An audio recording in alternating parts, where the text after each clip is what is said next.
Tonight, San Diego police are investigating after a local woman claims she was raped by a Lyft driver. I'm Eric Connerton for Carlo. And I'm Barbara Lee Edwards. The woman says that she was picked up in Pacific Beach and she was going to Carlsbad, but she ended up calling for help in Rancho Bernardo.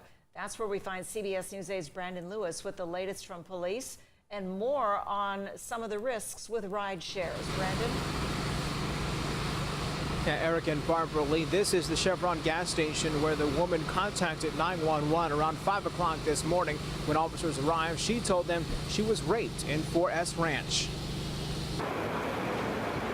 She took a ride with that individual, was taken up to the Rancho Bernardo area and sexually assaulted. A woman told police she was dropped off here after she was picked up by a rideshare driver in Pacific Beach around 3:30 a.m. and sexually assaulted in 4S Ranch. The person was slightly intoxicated, but very concerned, very upset because of what had happened. Police say there's no evidence she used an app to call for a ride and are still investigating why she got in the vehicle. It's unconfirmed if he was actually a legitimate rideshare driver. We've seen more cases because of the advent of rideshare like Uber and Lyft, but I can't necessarily say that we've seen more of one or the other. There are several cases of drivers assaulting passengers in San Diego, but legal experts like Vikas Bajaj say there's a lot of risk also on drivers. There's extraordinary liability now for two reasons.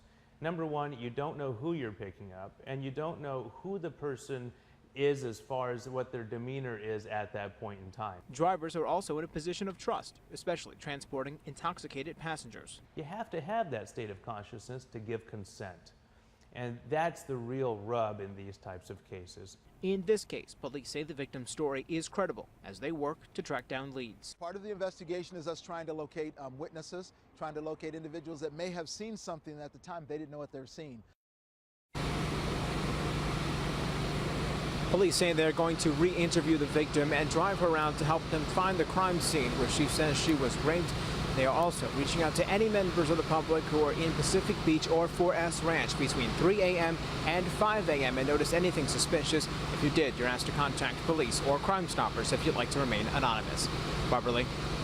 All right, Brandon, thank you. Police say the driver is described as a Middle Eastern man, about 5'4" to 5'6", 180 pounds with black hair and brown eyes. He was last seen driving a subcompact vehicle, possibly a Toyota Prius.